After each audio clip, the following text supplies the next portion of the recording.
Simon Pegg once famously described the difference between the original Star Wars trilogy, as in episodes 4 to 6, and the much-maligned trio that sought to provide Darth Vader's backstory. He said that when George Lucas made those first films, he did so with the youth and enthusiasm of Luke Skywalker. But when he returned to make the prequels, George Lucas had become Jabba the Hutt, overly satiated and bored. And bored is certainly an adjective that many fans of Lucas's creation would use to describe their feelings towards modern Star Wars. The exuberance of Luke Skywalker has seemingly long since dissipated, and been replaced with the sullen, joyless energy of your typical lefty activist. Hey, I resent that. But you're right. The Acolyte looks terrible. Who is it even aimed at? I couldn't name you a single person who's interested in watching it. Yes, and apparently the majority of people who watch the trailer for the latest Star Wars-themed show are of a similar opinion.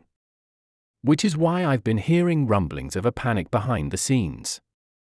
Now, take this with a pinch of salt, this could all be utter nonsense, but my source has told me that there is talk of doing a full reset within the Star Wars universe. The very first film, A New Hope, was intended to be a fun swashbuckler-type action film, the novelty being that it was set in space.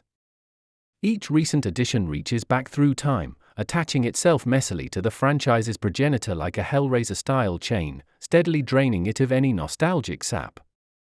Every new project announced has to relate, somehow or other, to a melody first whistled by George Lucas many moons ago, a tune that, in my opinion, is long overdue a remix.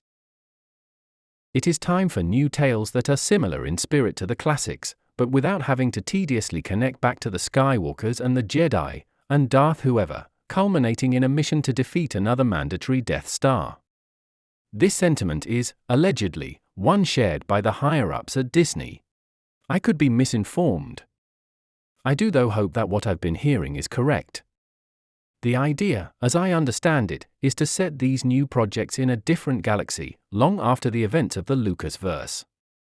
The Skywalkers' adventures wouldn't be erased, they might even be referenced to sparingly, but these would be new wars occurring among newer stars, depicted in a family-friendly tone.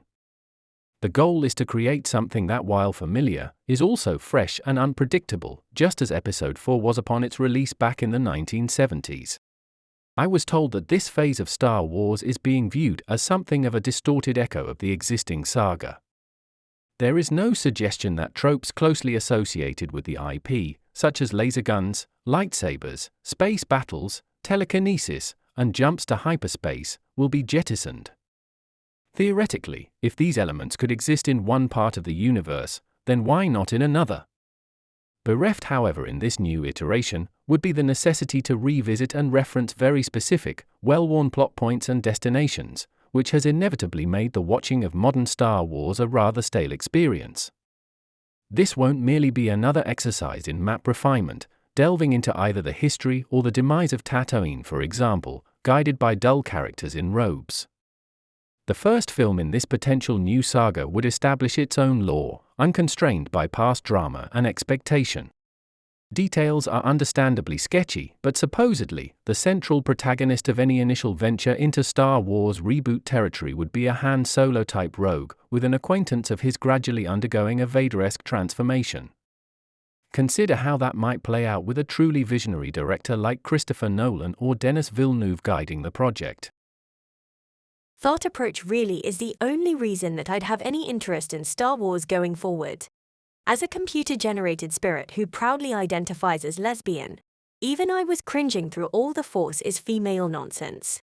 Disney seems to have been hijacked by people who prioritize pandering over quality mass appeal storytelling. They are intent on hiring creatives who will reluctantly produce their sci-fi fantasy product, when they're not too busy screeching about Trump on Twitter. Again, going back to Simon Pegg's complaints about the prequels, he noted that rather than expanding the Star Wars universe, those films shrank it down. A move far, far away from the exploits of the Skywalkers and the Palpatines, the Jedi Knights and the Sith Lords, into an adjacent galaxy where similar beings may have clashed in presently unknown fashion, is certainly an intriguing way of growing the mythology and rekindling the interest of a jaded fanbase. I'll be honest, I would much rather watch that than some Lando Calrissian spin-off show.